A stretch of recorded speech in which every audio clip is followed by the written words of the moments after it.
Today, I'm going to talk about Laurence Haughton. Laurence has been a very influential figure in the world of business for decades. I have been influenced by his work throughout my career. I have been a fan of his books.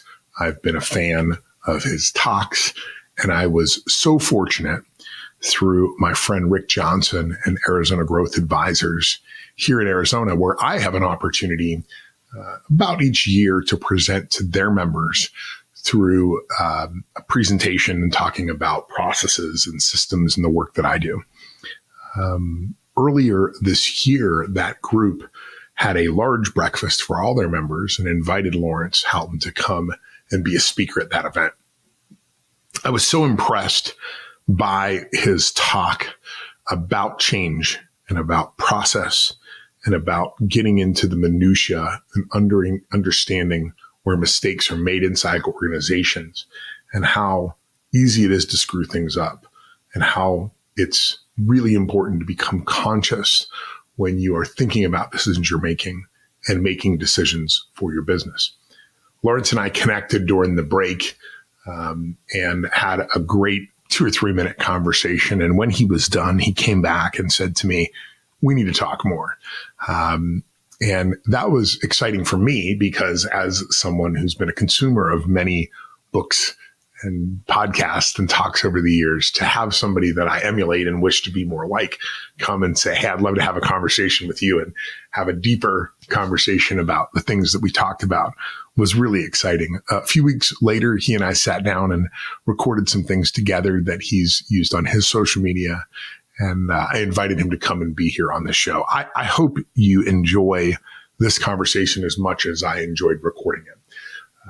Laurence has had an incredible career and have written a number of best-selling books, including The High-Speed Country. It's Not What You Say, It's What You Do. And my favorite, It's Not the Big That Eat the Small, It's the Fast That Eat the Slow. Laurence's work has been very pivotal for a lot of people, and his influence, I believe, in the coming years is going to be greater than it even has been in the former years, because we all are seeing the exponential rate of change and how things are becoming faster and faster, quicker and quicker every day. Laurence has a unique perspective on these kind of problems. He has been a canary in the coal mine for a long time, telling us about these things and showing us how to react to these things in business. He was doing that 5, 10, 15 years ago when things were moving at a very, very quick pace. We thought at that point at an exponential pace, but it's nothing compared to what we have today. The lessons that Laurence has are still as relevant today as they were when he first put pen to paper. I'm excited about this episode. I hope you enjoy it as much as I enjoyed making it. And I hope it influences you and the way you think about business going forward as much as it's done for me in consuming Laurence's work over the past decades. So here we go. Laurence Haughton on The Process Fixer. You ready? Let's go. Welcome to The Process Fixer. Help you see the bigger picture. Derrick Maines is the elixir. Cut and waste away like scissor. Woo! Laurence, welcome. It's always good to chat with you. Well, thanks. Welcome for the invitation. This is great. So how many books have you written now? I mean, I know you and Jason Jennings wrote a lot of things together, right? Yes, 6 books. Yeah, that's right.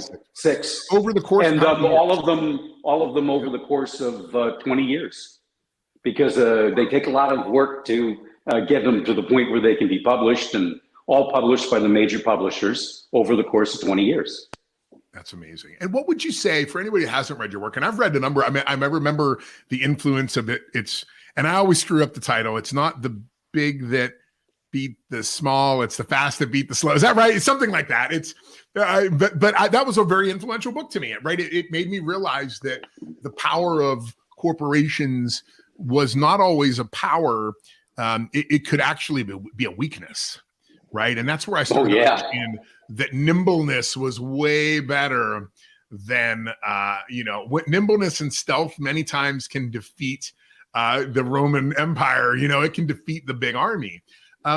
Talk about that. What are the themes, throughout your career and, throughout the things that you published? What is there is there an undercurrent or a theme that you feel like people should have picked up from it? Yeah, sure. The undercurrent, the theme, the thing that they should have picked up on it is that over and over and over and over again, the conventional wisdom is wrong, wrong, wrong. So you look at the results and you don't let somebody mess with the results that you look at, and you say, gosh, people don't grow. Companies don't grow. Companies stall and stay stalled. Business models are presented, and then in short order, in very short order, they are now being considered that they were a complete waste of time. And whoever dreamed this up, wrong, wrong, wrong. And I'll tell you, the first book came from this extraordinary feeling that this can't possibly be right, called the PIM study, which was the profit and market share. And it was all about, oh my God, and I'm pretty sure it was Harvard, oh, if you are the market share leader, these are the things that will accrue to you in your sleep. And things like, oh my goodness, can you imagine anybody going to work for anyone, any talented person going to work for anyone who isn't a profit share, who doesn't have the number one position in market share? Can you imagine any vendor not giving the best deal to these people? These are just obvious, and oh, how much of it. Now, what's interesting about that is it ignores everything that was taking place in the 70s. Yeah. Right? Because think about it. Just take the talented people thing. Why did talented people, why did the traitorous 8 leave their market share leader? Why? He was the market, this was the market share leader. This was the Nobel Prize winning director. Why did they leave? Why did they leave? Because he was, let's be polite, extremely problematic as a leader. Yeah. Oh, but according to profit and market share theory, that doesn't affect it. Why did vendors give huge deals to Petco as Petco was growing? They were midgets in comparison to the competitors. Why did they do that? Oh, the guys at Petco, they kind of liked them. Oh, so you're saying that manufacturers make decisions based on like? That's totally against profit in market share theory. So you go through all of that, and we just said, this is obviously wrong. And we tried to capture that in, it's not the big that eat the small, it's the fast that eat the slow, which, by the way, broke the conventional wisdom. Titles must be no more than 3 words. Really? How come? I don't know. Yeah, somebody just made, it's very subjective, right? I mean, somebody just made the rule, and because they had what I call influence density, they might not have broad influence, but their influence is very, very dense among people that do have influence. And I've actually not talked a lot about this yet, but there's a couple philosophers out there right now. One's a Scottish and one's an Australian philosopher, that there's some question about the level of their influence density. They've done some TED Talks. They have 10,000, 20,000 views. But when you start listening to people like Bill Gates and Jeff Bezos and Elon Musk and Samuel Bankman, the FTX guy, you start to hear certain words and you go, well, what is that? Wait, hold on. Now, that's the word of William McCaskill. That is an exact quote from William McCaskill, a 36-year-old philosopher who does not have a very big social following. So, but it's interesting because his social following is Elon Musk, Jeff Bezos, Bill Gates. So he has this incredible density of influence among people that influence billions of people. And so, somebody like that, this concept that you can have this influence density and you can promote an idea. And if you do it with enough authority, and you and I have both been in enough boardrooms to know that sometimes the best way to get something done is just to say, I have the eureka. here it is. And everybody goes, well, he said it with enough, oomph that I agree. It is a psychological game. And we do tend to find, this is part of the problem I think that humanity has, is we always want to solve everything. Right? So we believe that there's an absolute solution to every problem. We talked a little bit about education before this started, right? We believe that we built the right model, and if we just funded it better, it would be so easy if we just had unlimited amounts of money to put into the model. But what if the model is bloodletting? What if for 4,000 years, every great doctor said the solution is just to cut you and let you bleed out on the floor? The model was broken, right? We know now that seems ridiculous. I mean, if you went to your doctor and you said, I have a headache, and they said, great, let me just stab you. You'd think they were ridiculous. But let me tell you, George Washington died of bloodletting, right? So some of the greatest minds of our time inflicted this upon other people because it was common knowledge. It was a belief that was core and fundamental. And the reality is that the true pioneer, this is why philosophers are so dangerous, right? Because we come up with ideas that challenge the model and make people think outside the model. And that's dangerous to people who want to be able to keep that model going, right? That it's profitable from that model. I love that. Yeah, that's absolutely true.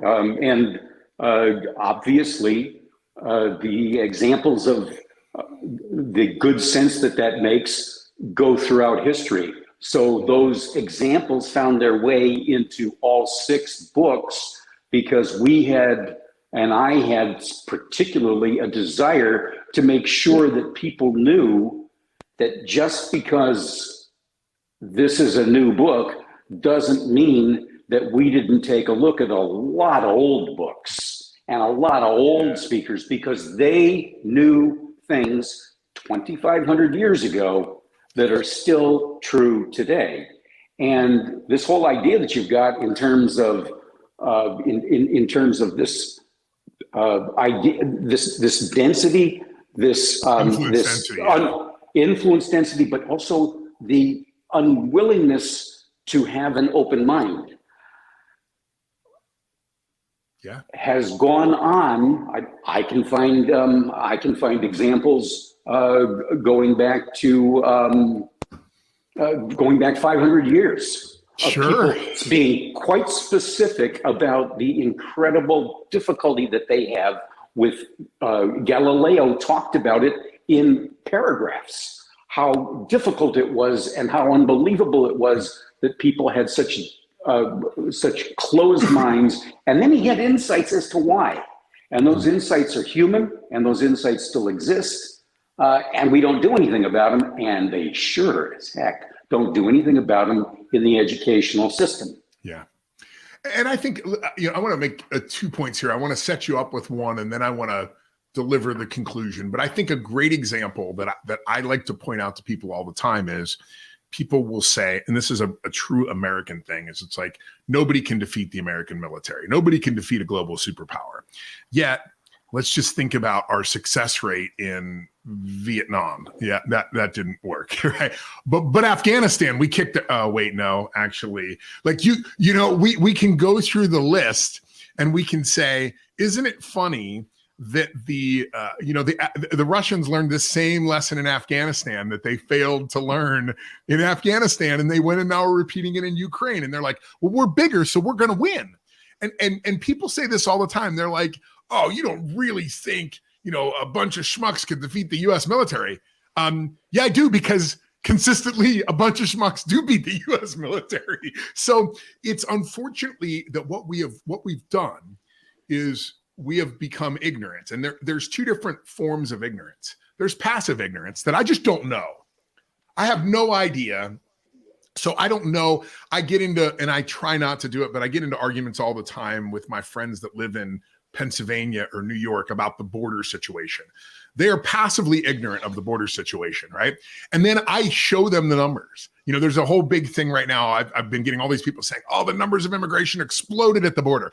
They actually are significantly lower now than they were under Trump. significantly lower statistically. And when I explain that to them, they don't say, oh, wow, let me look at the information. No. They become actively ignorant.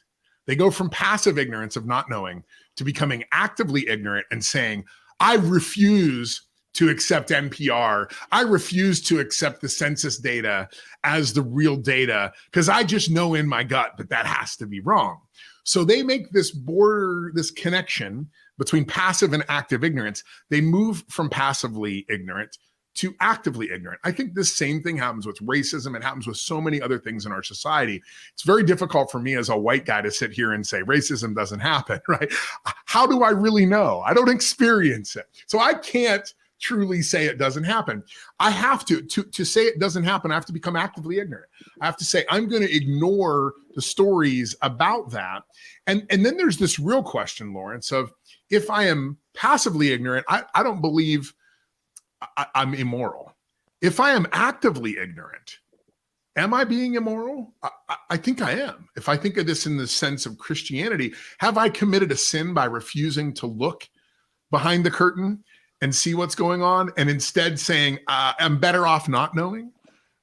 That's what gets me thinking, right, of this. And listen, I'm very self-reflective. So I'm not sitting here preaching to anybody. I'm sitting here going, holy shit, I'm actively ignorant of a bunch of things, right? I'm passively ignorant, and I'm just was it Socrates that said, the final conclusion is that I know nothing. I know nothing.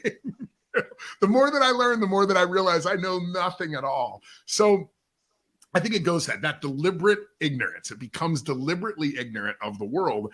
And that really does hold us back. But it happens because psychologically we want there to be a definitive answer to every question. And there isn't.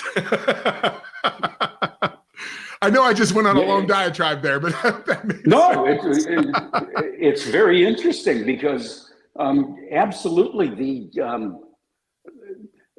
the problem of our minds is the problem of our businesses. And so therefore, every single time someone tries to make a mechanistic system out of business and not realize that there are human beings involved with it, and they've got all of this, I have reams and reams of research that point out just how actively ignorant people can be.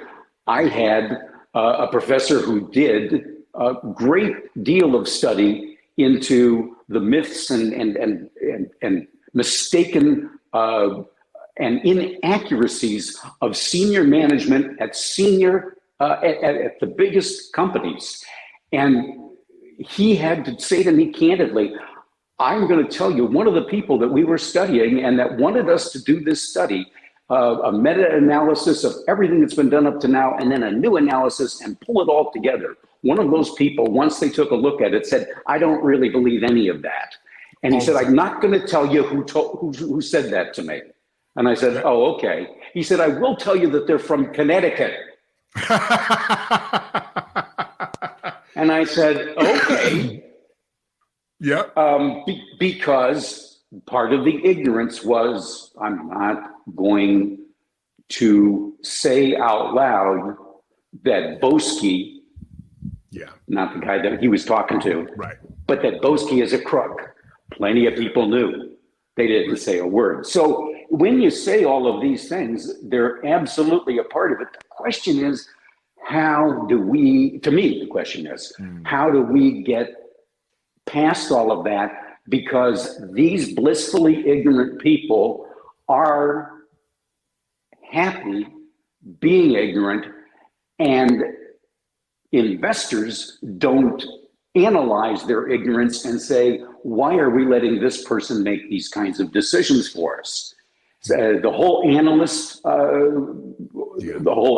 world is extremely narrow. They don't look at these larger things, or if they do, they don't say anything except inside their circles. So it's a huge thing.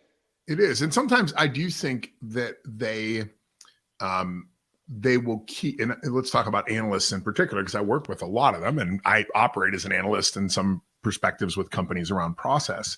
And sometimes we do have to be very careful of our own bias, and we have to be very careful of, it takes a lot of bravery to stand up and say, that is the dumbest thing I've ever heard. I love the movie Idiocracy because we talked about spectrums before we turned this on. I love that movie Idiocracy because have you ever seen the movie? I think it's the 20th anniversary of the movie today. I need to watch it this weekend again. But if you haven't seen the movie, the plot is that a man gets frozen in the capsule and wakes up into the future and discovers that we have literally just become so deliberately ignorant, so actively ignorant in every regard that we just believe anything that we're told. And, I love there's an argument in the White House. This guy becomes president because he's an average intelligence to us, but he's so smart compared to them. And I love this whole thing about, why are the plants dying? Well, we're feeding the plants this Gatorade type drink with electrolytes in it. And he's like, well, what if we just fed it water? And they're like, yeah, but that's not what plants crave. Plants crave this drink. And they're like, but it's killing them. Yeah, but that's what plants crave. But they don't crave that. Obviously, it's killing them. Yeah, but that's what they crave. That's what the slogan is for the company that sells us the stuff. And it's just like you get into these circles where your reasoning forces you to expect an outcome. And I think I look at this, running an electric scooter company for a number of years and working with Silicon Valley investment firms and being in a market where we were very different. We were selling a luxury high-end product to individual buyers. And we would have all this interest from these companies because these investors, because they would call us and be like, oh, you're like Lyman Bird. And I'm like, no, we don't do anything like that. That idea is actually quite stupid. And they're like, what do you mean? We invested $1 billion in Bird. And I'm like, yeah, but go out to where the work is being done. From a business model perspective, from an analyst perspective, you can look at the numbers and you can say, oh, I have memberships, I have recurring revenue, I have all of these things. I'm moving people, I'm doing these kind of things. But it only took one of the people at Menlo or any of these big investment firms, just literally get in your car and drive 6 blocks. And you'd go, this is the dumbest idea I'd ever seen in my life, because these things were littered all over the place. People were running over each other. It was like, who in their right mind thought that this was a good idea? But for some reason, the financials worked when you extrapolated the data through the model. And it's like, but it doesn't make any sense. Like, if anybody thought that there was a future to that business, I just can't understand how you could be that ignorant. You have to be actively ignorant. You can't be passively ignorant. You had to actively say, I am not going to drive down the street and I am not going to look at what's happening, because to do so would mean that I screwed my investors. So instead, I'm just going to let the market, oh, it was COVID that did. It wasn't freaking COVID. If it was COVID, the model would be back. But guess what? It's not. So that's the kind of challenges that we run into. And it's hard to overcome them. You have to be so self-reflective to be able to overcome that. And you have to be able to look at every decision you make and say, was that dumb? I mean, nobody wants to call themselves dumb, but I try to do it all the time. I try to look at my last decisions and say, how many of those was I just being an idiot? Like, was I just stupid? And that's hard. It's hard to do. Yeah, it's very hard to do. In combination with that, you have the people who are filling your head full of nonsense that have to be identified, because we don't need. The way to deal with what's new is to be widely informed and thinking straight. There's a formula for thinking straight. There's a formula for being widely informed, and both of those things have existed for centuries. All we have to do is follow that formula, and yet what we do is we do the opposite of that, which has been pointed out over and over again, that businesses do the opposite of what it is that would get them the most traction. And so at that level, then you have to start saying, all right, what are we going to do in order to make a difference with these people? And I go back to an old story that was told in Buddhism, because that told me a big place where I made mistakes for decades. And the mistake that I made was that I wanted to let people know what was the truth. And I wanted to shape it in a way that grabbed them. And I wanted to express it in a way that pleased them, but I also wanted to open up their minds. And there was a man, and he made a decision that he wanted to know the secret of life. And so he left his village, and the first day out, he met a Zen master who gave him the secret of life. Are you familiar with the story? I'm not, and I'm so fascinated. I love Buddhist and Taoist stories are my pastime. I think these are the best ever. Well, he simply said to this person, share with me the secret of life. And the person said, very good, I will. And he told them that everything is truth and thou art that. And he thought, what? That's not much of a message. And this guy's just kind of got dirty sandals and what does he really know? So he said, well, thank you very much. And he went on and he looked for somebody else. He went opinion shopping. How many times do we see this? Sure. And he went out and he found someone else who had a significantly larger ashram. And he said, please teach me the secret of life. And he said, okay, have you asked anyone else? And he said, yes, I have. He said, okay, well, I will teach you the secret of life, but first you have to serve me for 12 years. And he looked at his associate and said, do we have anything that he can do? And he said, yeah, we need somebody to shovel the paddocks. And he said, okay, I will teach you the secret of life. You need to shovel the paddocks for 12 years. And he slept there, and in the morning he got up and shoveled the... Yep. Did it. And then he continued on, and he did that off and on for 12 years. And he said, now I have reached the demand that you have. I've got that in there.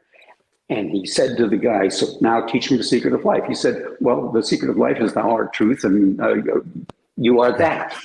And he said, wait a second, that's what the other guy told me. And he said, yeah, did you really, but why did I have to shovel paddocks for 12 years? He said, well, did you really think the meaning of life was going to change? And he said, no, why did I have to shovel the paddocks? He said, because you weren't ready. So true. The teacher will come when the student is ready. Now, how did I screw that up? I screwed that up by saying, no, I don't need to worry about the readiness of the student. Students have screwed that up by saying, I don't need to be ready because the lessons are already there. So students screw it up, teachers screw it up, and all we end up with is like two television sets turned up to full volume, two flat screens pointing at each other. No conversation is happening, but a lot of noise. Why? Because they aren't ready. The teacher did not test to see that the student was ready. The student did not say, you know what I need to do is I need to concentrate on my readiness. No, no, no. If I just heard the right words from some phony baloney guru, I'd be fine. Oh my God, if so-and-so said that. And that's why they're always on search for some guy who's saying something now, which is the exact same thing somebody said 2,000 years ago. Laurence, you made my whole day, because early on in this conversation, I wrote down the word influencer and I circled it like 3 or 4 times. And I said, how do we drive this to this idea that there are people that are influencing us? And, I've recently done a couple videos, and one has gotten a little bit controversial where I call Gary Vee the youth pastor of capitalism. And I say, it's just a bunch of fluffy bullshit that's just not applicable whatsoever to anybody who really knows what they're talking about in business. Now, it's great motivation for those that are just getting started. And it's nice to remind yourself once in a while that there's light at the end of the tunnel. But I can watch lots of Gary Vee's content, and I don't truly know how to take it and put it into action. So to me, I'm like, he's considered this like uber influencer, but all he's really influencing is you coming back to him for more and more, because he's not making you a student that is ready to learn the lesson. And that's fascinating to me. This morning I did another podcast and we talked a lot about expectations. You know, when you get up on stage, and you and I both do public speaking, and you get up on stage, and in the past, I have always operated in this way where I have said, let me see if I can find what I wrote down. I don't know why I don't have it here in front of me, but I've always looked at, like, you know, my goal here is to I have expectations in my mind for what I want to accomplish when I go to give that talk. But what I'm forgetting is that everybody in the audience has an expectation of what they want and need. And it's very difficult for me if I'm trying to drive a single point home, and my hope is that they all leave with that same point. That's going to be really hard because those students aren't all ready for that at that moment in time. What's better for me to do, and I think this is why analogies and parables and these things and stories work so well, is because you tell a story that to me means something very deep, but to you it means something completely and totally different. And I think that's why we learn from these parables and analogies, is because they don't tell us what to think. They just allow our minds to open up for a moment to concepts and ideas. And it allows us to both modify and replace our expectations with what we really need at that moment in time. So I think that's going to change me as a speaker. Instead of thinking about what I want to accomplish here, I want to try to think about, how do I create a malleable audience that will learn what they need to learn from what I said. I mean, isn't that truly what a guru does, right? They never really say anything. They just open your mind so that your mind can come to the conclusions it needs to come to. No, that's a very good point. And to think about it, I say this, and this is not going to go over well in the world of gurudom. Everybody's not ready for what you have to say.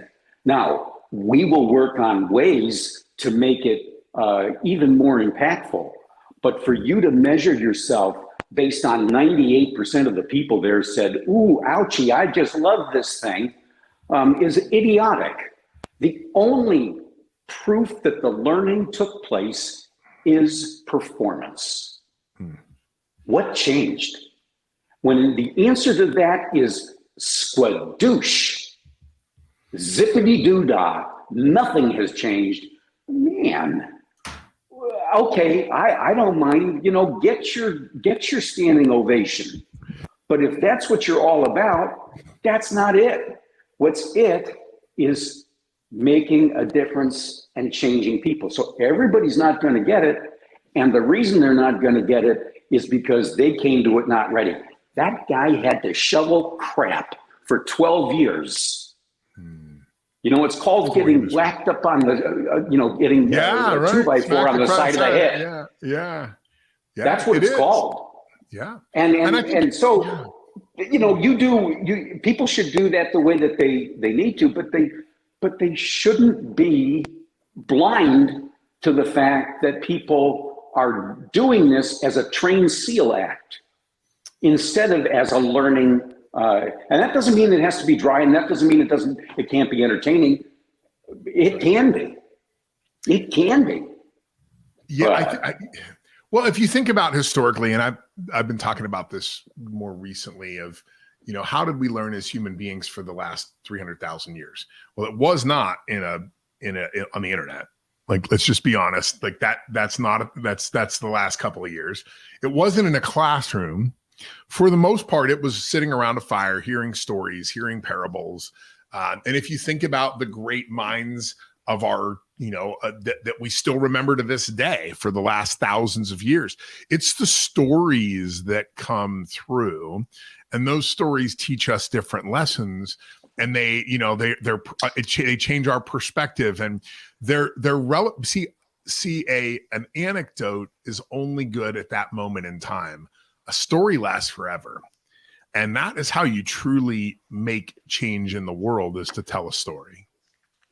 And, the other day I read a thing, and it's just another one of those wastes of time, but I go through these things so I have a perspective. Yeah. And it was another one of those wastes of time where they said to people, what's the most influential book that you've read? And then all these people were listing all this stuff that was going on. Everything had to be written in the last 3 years, blah, blah, blah, blah, blah. And I thought to myself, what a bunch of nonsense. You know what the most influential book I read in my life? A Christmas Carol. Interesting. And I could see why. I could. There's a great moral tale to tell there. And I think it's a classic because every time you hear it, you get a little bit different. Every position that you are in life, you gain a new perspective on that story. We went and saw it last year, right? And I left there, thinking differently about the story than I did when I was a little kid. I isn't that interesting? A Christmas Story. That is, and to me, yeah, I love that. I really do. And so tell me why that story is so influential to you, Christmas Carol. What about that? Well, first of all, I'm a kid of the generation. You're a kid of the generation. Yeah. We live in a world where Christmas is the ultimate event of the entire year. Presents and Santa Claus and happy children and all of those things. And it didn't exist before Dickens wrote that book. That book influenced Christmas. The movie is called The Man Who Invented Christmas. Second of all, you have to think about that book and you have to say to yourself, here's a guy in business who is saying basically the same philosophy that, what's the name of that company? Temu, T-E-M-U, whatever it is, the huge Chinese conglomerate that sells all this stuff. And I've got the article about them and how they really just pit everybody one against the other, and they just grind people into absolute submission, and you are fired so fast if you don't perform. And they're just this incredibly autocratic, top-down, nobody needs to do anything, just do what you're told. And you say to yourself, gee, that doesn't sound that much different than good old Scrooge. And Scrooge, his system, it worked. It worked until it didn't work. And then it really didn't work because where he was headed was the same place that Jacob Marley was headed. And so the story says, first of all, in business, you can say that these things are just, having a good heart versus being a mercenary, that's just fluff. And we don't have time for that kind of nonsense. And yet, the fact of the matter is, as we go through the history of business, we find that heart has changed the biggest businesses from Ford to Disney. It's all a story of heart. You go through and you hear the story of what was going on for Toy Story, which if you have kids, you've watched Toy Story. You go through even if you didn't, I don't, but I did. Yeah. You go through the step-by-step of everything that happened as they were developing that story, and you find out that at one point, somebody came along and said, let's kill the heart of this thing because this is going to be a lot more popular. And of course, these guys were cowed into following through because this was a big guru who said that to them. And they said, okay. And they did a version and everybody looked at it and said, this stinks. And they went back to their original heart and that became Toy Story. Now, the point of that is that there's a huge level of people who want to divorce humanity from the business, and God bless them. You know why, Derrick? Because business is a competition, and here's what I got to say. You do you. You be that mercenary. You be that autocratic business. You say, Temu, that's the way to run things. You be Scrooge. You do your thing. Business is a competition, my friend, and I'm going to compete with you on a completely different level. And you know what? We'll see who wins. But when I vanquish you, when I do that, I am not going to be nice about it. Because you need to be off the grid. You need to not influence other people to follow your rotten lead. That's my opinion. That's my opinion. And we have that in the Christmas Carol. We got so many of those lessons, and how fast did we get them? Mere pages. React, simple, right? Yeah. Boy, that is so impactful. Now I'm going to have to go in the middle of May. I'm going to have to go watch a Christmas Carol tonight, because it really, you're right. It's, I mean, and I forgot about, I've been talking about something here lately, and this is this concept of, and there is actually a scientific word for it, and my research science friends are going to be mad that I don't remember it. But, you know, we as human beings, what is one of the great signs of intelligence that we see in ourselves and we see it in other mammals is the ability to use tools.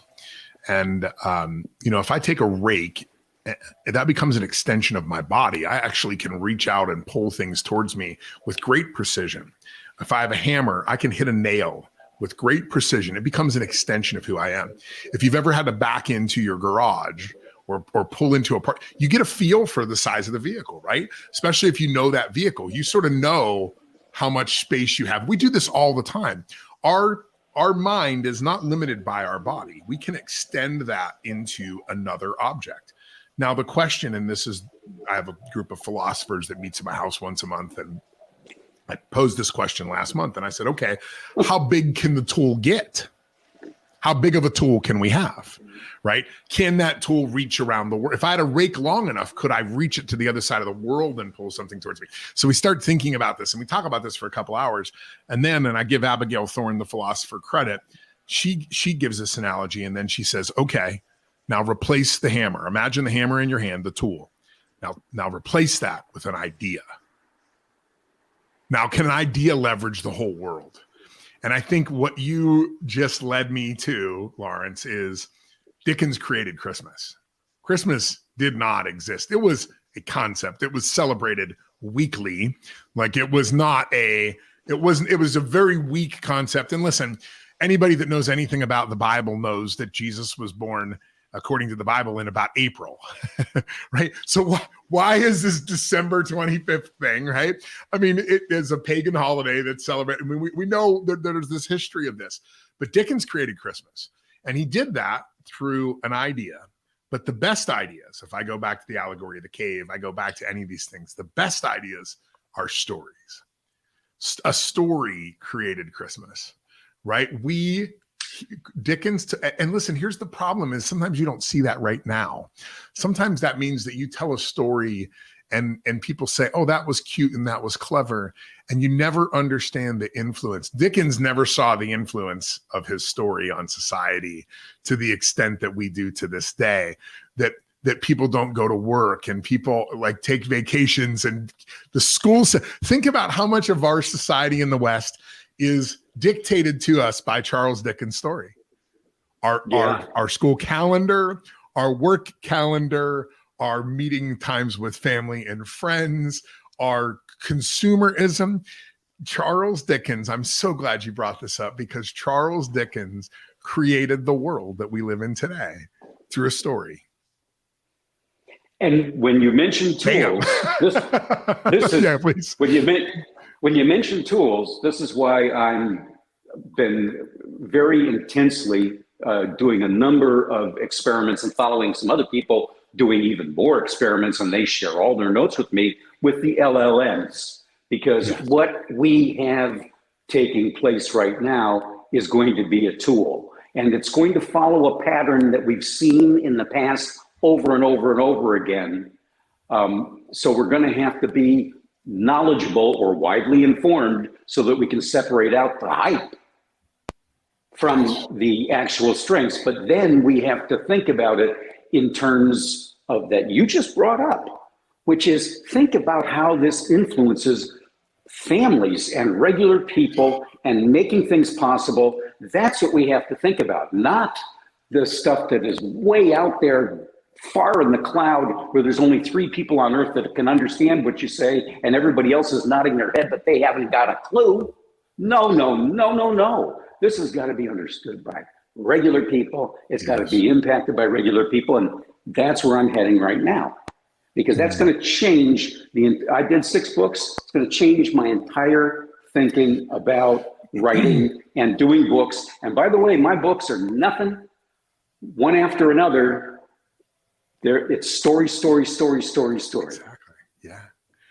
I love this. Laurence, this was amazing. So how do people find you? Like if somebody wants to find you, is LinkedIn, what's your website? Like tell me a little bit about that so people can find you. Oh, I'm really hard to find. I have, anybody is welcome. I published it the other day. Anybody's welcome to text me. Anybody is welcome to, connect with me via email or any of those things. But you know what? LinkedIn doesn't make sense to me. So, I don't want to offend anybody, but I can tell you why. A website used to have it and just said, what's this thing all about? Because really what I'm all about is one-on-one conversations with people and specific things that I want to know. I do have some outreach plans for the future that are going to take in this whole new thinking about LLMs and everything else. But the fact is this, Derrick, tell me if I'm wrong, because maybe I am, and I always want to know. But the fact is this, what I deal in is called competitive advantages. Okay, now how much do I ruin a competitive advantage by blabbing it to everybody? Is that not one of the moats? Is that not one of the moats in business? Is to keep your big mouth shut? Yeah. And listen, it's funny. You talk about this website thing. I struggle with this all the time. I've told my web designer, I'm like, I want a web page that has a form on it that says, you found us. Congratulations. You found us. Fill out the form and nothing else. Because to me, you're right. Particularly people like you and I that are communicators that we deal in competitive advantages. That's what we give companies. Do we really want to have it all broken out into the system? And listen, I call it ancillary opportunities. I tell companies this all the time. I have a client right now for about 18 months. We recently went back and looked at the scope of work and realized we hadn't even started on the first thing yet, because we found so many ancillary opportunities the first time we walked around that there were millions of dollars just laying in piles all over the floor. And it was like, do we want to work against the scope of work, or do we want to pick up the millions of dollars and put them into our buckets? So let's focus on the things that, so I love that. It's very difficult for guys like you and I to explain what we do, because you have to see it in action. So what I like to do is have conversations with people like I had with you. You gave me your background and I said, look at this guy. He grew up as a problem child. He then became a fundamentalist, evangelist, preacher. Yeah. He then became a process productivity maniac. Yeah. I said, this guy's got a story to tell. And I don't know, we talked for maybe 45 minutes or so. Right. And it's a great video. I love it. Yeah. And that's to me, I want to talk to people. Right. And I want to talk about them and have them tell me their story so that I can say, look, here's how this person is different than every other person on earth. It's true. I think The End of Average by Todd Rose is such a great book, because he talks about how if you really look at the average, let's take the two numbers 1 and 10. What's the average? 5, meaning that nobody is even remotely close to that. And everybody is as far away from that average position as is humanly possible on a scale of 1 to 10. So we can't look at people and say, let's try to make them inside this normal distribution and the standard deviation. It doesn't work.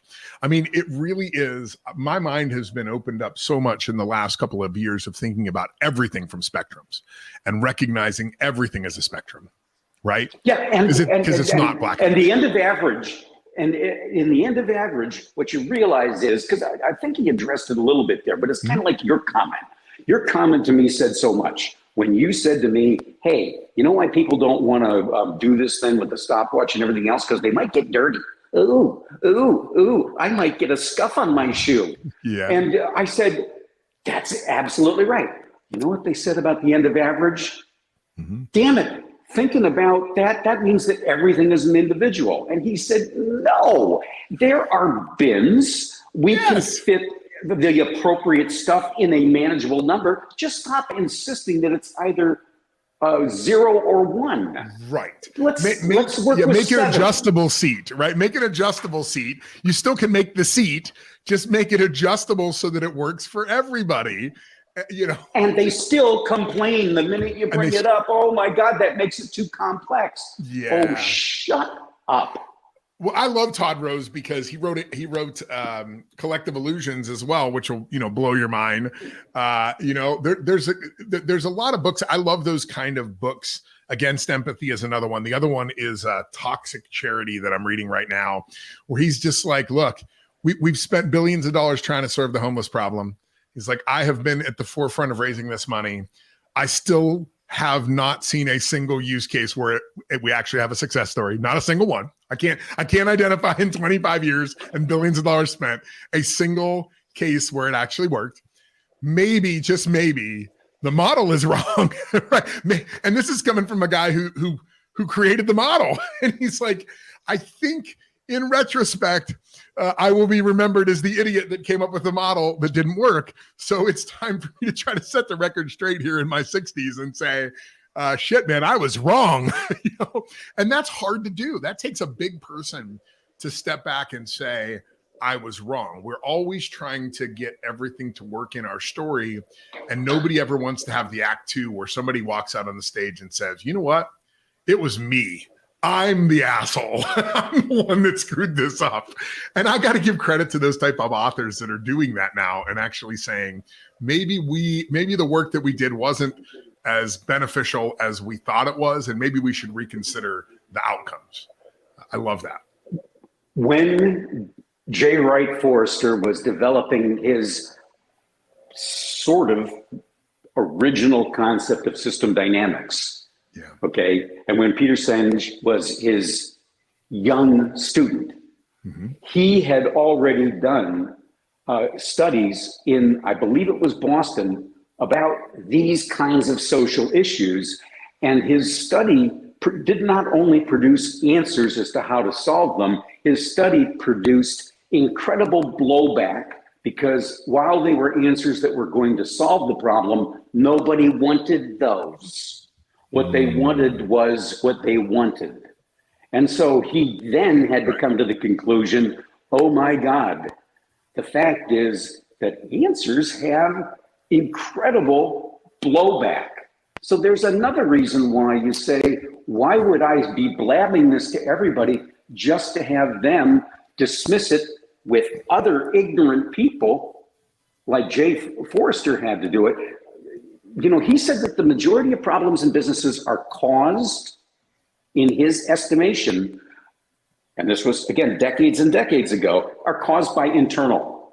They aren't because COVID. But here's the thing, he got incredible blowback. So there was a 50-year study where they looked at all of those things, and they looked at stalls, and they did all of that stuff, and they came to the same conclusion. Yeah. People ignore that too, because it doesn't fit. I want to say that the problem is this new low carb dieting. That's why I'm having problems at my donut company. Yeah, right. And we always want to find. We want there to be a definitive answer. Yeah. The reason that we're having a problem with our movies is because the internet and streaming and blah blah blah blah. Oh yeah. Well, what about movies suck? I had this happen in a boardroom at a major corporation about 10 years ago, where they were talking about a trend that they didn't like. And somebody just said millennials, and everybody shook their head. And I was like, wait a second, that is not an answer. Like, that's a statement, and it's a statement of opinion. And it is actually a punt is what it is you just punted the ball and said, I'm not going to address it today. I'm just going to stand up and say the word millennials. And I'm going to say it with enough authority that everybody in the room goes, yeah, millennials. And it's like, what does that even mean? Right? So I love this. I want to succeed. Once that becomes your real goal, and you ask yourself with every decision, with every bit of calculus that you do, what's the good business reason for doing this? The good success reason for doing this? The good growth reason for doing this? so much is stripped away from the things that people are doing. It's not that complicated, except the human makes it extremely complicated. And then you combine that with their need for their authority to never be questioned and other things, which really just go back. By the way, plenty of studies show this, and I'm talking about 500 years of military history. There's a whole lot of things that moms and dads do with little kids that makes them terrible when they grow up because of things like potty training. Well, so here you are, and you're saying this is a fundamental problem in people. What's this caused by? Oh my goodness, potty training. But if they get to a certain age, that's not where they're. You have to peel it back with a psychiatrist to find those kinds of issues. What you find instead is you just find these really twisted, issue-filled adults that you just say, why do we have these people in charge? And you want to know what the secret is? Why do we have these people in charge? Because they will do anything to get into that position. Why? Because they can't be questioned. So therefore, this was discovered when they were talking about why certain levels of generals are disaster machines. They turn every failure into a disaster. Why? Because they wanted to go up in the ranks, because as you go up in the ranks, fewer and fewer people can question you. It's amazing to look at these things. We need to do this again because I love talking about, and I'm writing some stuff right now about the difference between chance and probability, right? And they, mathematically, that's interesting. They're the same, right? But listen, if I don't buy the lottery ticket, my chance is 0. If I do buy the lottery ticket, it's very improbable that I'll win. But there's so many things in our decision making, particularly when I wrote this down recently. Let me see if I can recall it correctly. But the higher the risk, the lower probability people will play. And that's why when we look at like presidential candidates, the higher the risk, the less people that are willing to play at that level. So if we look at presidential candidates as a great example, if I run for president, I know I have to defeat maybe 3-4 people in the end, maybe 2, maybe 1, right? The chance, if I don't play at all, there's no chance of me winning. But if I just play, there is actually a probability that I could win. And that probability is somewhat deterministic based upon me and my ability to fundraise and do those things. But it's also somewhat dependent upon the candidate, right? If the other candidate, gets a DUI the night before the election, that changes the scale of the probability. And then that chance that I took was actually a pretty rational one. So I've been working on this whole chance and probability because sometimes I do think that we look at things and we say, well, it's improbable for that to happen, so I won't do it. Well, but there is a chance. And if the chance is, I just need to show up to this networking event, or I'm just going to go speak to these 10 CEOs at this breakfast. And yeah, it doesn't pay anything. That's okay. But there's a chance that is the one event that changes the course of my life. And I have 0 probability of it happening if I don't go. Yeah. Oh, you know what I'm saying? Very good point. No, it's a great point. I like that very much. So sometimes we just have to take the chance. Even if the probability is low, we have to take the chance, because to not take it. And I think there's an equation there you have to figure out, right? What's the cost of not going and what's the cost of going? Well, and there's the other one, which is mistakes do not mean you're stupid. That's right. Anyone who says that is stupid. Stupid. Because mistakes do not mean that you're stupid. Mistakes mean that you took that chance. There's some probability, there's some opportunity. If learning took place, there's good stuff that came out of it. So again, I've had CEOs say to me, the thing I had to get over was that mistakes mean I'm stupid.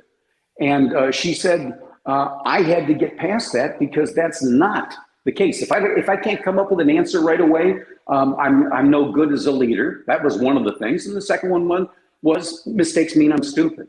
And you just said, yeah, that's really, really smart on your part. And let me tell you something is, unfortunately, to the masses, it does mean that you're stupid. And but to the people that matter, it doesn't. And I think that's the problem is we want to play to the we want to play to the average, right? And this, I'm having this happening right now. This last weekend, we've done some new videos for my social team, and they've started to put them out there. And I've had like 3 videos that have really started to go what we would consider viral, because we're doing executive level content. So for me, 2,000, 3,000, 4,000 views of something is a lot, right? Well, now we're starting to get 15, 20,000, 100 comments, those kind of things. And the interesting thing that I found, Laurence, is this, and my content team had to warn me about it, is they said, Derrick, you'll know that you're reaching a point of success when you open up your socials and it's a bunch of hate messages. And over the weekend, I think I got 70 people that said I was a moron. Somebody said I was the handpicked boomer of technology. Like, I mean, it's just all insults all the time. And they were like, don't let that stop you, because what it is saying is that your ideas are progressive and that their minds can't comprehend that. So they immediately go into the attack mode. And then they're like, and then you have to wait. It'll take a few weeks afterwards, but you'll start to see other followers come in and start to defend you and start to call them idiots. And then it becomes this battle of the, and I have a video right now. I think there's over 100 comments on it. Half of them are people saying I'm a moron, and the other half are people saying this is the most brilliant thing I ever heard. The best is the one guy who texted or who instant messaged me and said, I listened to 3.5 hours of your recordings and you're an idiot. And I just replied back, thank you for listening. Right? It's like you had to come. It took you 3.5 hours to figure that out. Man, you got serious issues if you wasted your whole Saturday night trying to determine if I'm an idiot or not. So it is interesting that you are right. Making a mistake doesn't mean you're stupid, but you still have to get over the fact that that's what everybody's going to say. Well, yes, you do. And so when I grew up and was just a kid, and I was a producer for ABC, we were producers of talk shows on the radio. That's one of the things that I did. Okay, this is the early days of talk shows. This was all before Rush Limbaugh was doing anything. Yeah. Okay, and here's one of the things that one of my bosses said to me. She said, I want you to remember one thing. Callers aren't listeners. Because you see, a talk show was callers calling in. And so what she said to me was, callers aren't listeners. What's that mean? I mean, we had huge numbers. Huge, big, more than the CNN has right now in a nationwide broadcast, right? Yeah. So, but callers aren't listeners. So what she was teaching me, look, as you're shaping a show as a producer, you need to shape the show, but don't take the 20 people that called in and said, I'm bored and you didn't, Callers aren't listeners. Well, that becomes a very important point for anybody that's dealing on the internet, because commenters aren't viewers. Not. Actually, Laurence, there's actually statistical work that's been done on this that, now think about this, 90% of people on social media have never made a post. Never. That means they've never liked anything. They've never commented on anything. They've never shared anything, and they've never created anything on their own.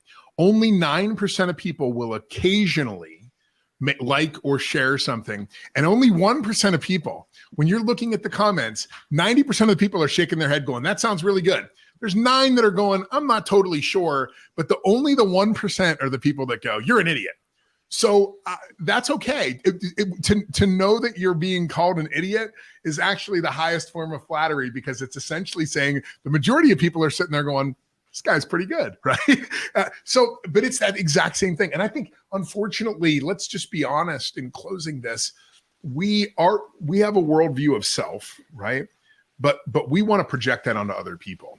We get offended when somebody says a comment because we're taking their point of view for a moment and we're saying, am I an idiot? Right? You called me an idiot. I don't like to do that anymore. I'm like, I have my own opinion on stuff. And when I started doing consulting again a couple of years ago, a friend of mine who's been very successful called me and said, Derrick, if you're winning every contract, you're underpriced. Because I was saying, I was really successful. I'm winning all my contracts. And I said, really? And he said, yeah, until you're at 50-50, until 50% of people say, damn, shit, that's way too much money. Until 50% of people say that, you're not priced properly. And I was like, whoa. He's like, you're trying to get acceptance from clients. You're not the flavor for everybody. The people, I sent a proposal out the other day and the guy came back and said, is there one too many zeros on this? And I said, no, maybe I missed one. I might've missed putting an extra one on there. I didn't, and he has not replied back since, right? But the point of the matter is I'm expensive. I'm very expensive. And I tell people from the first time I meet with them, I'm like, you're going to be a little shocked at how much it costs, but I also know that I produce those results. And I'm confident enough in my own self to be able to say, when somebody says, wow, you're an idiot for charging that much, I can say, but there's a whole bunch of other idiots on my team that pay it, right? And are pleased to pay it. No, Laurence, it's an excellent point. Laurence, this was awesome. Thank you so much. I really appreciate this. What a great conversation. Every time I talk to Laurence, it's like we run into the hour, 20 minutes plus, because it's such a fascinating conversation and we go in some very interesting directions. And I feel like we start off with our own ideas and we end with shared ideas that are really beneficial to our businesses, but also to yours as well. Hope you enjoyed this special edition of The Process Fixer. Until next time. Got a problem, he can solve it. He's an expert with the process, so for sure you'll see a profit. Bottom line profit. Analyze the work your people doing every day. Expose the inefficiencies getting in the way. Advise you how to automate, outsource, abbreviate, eliminate, innovate. Now there's more food up on your dinner plate.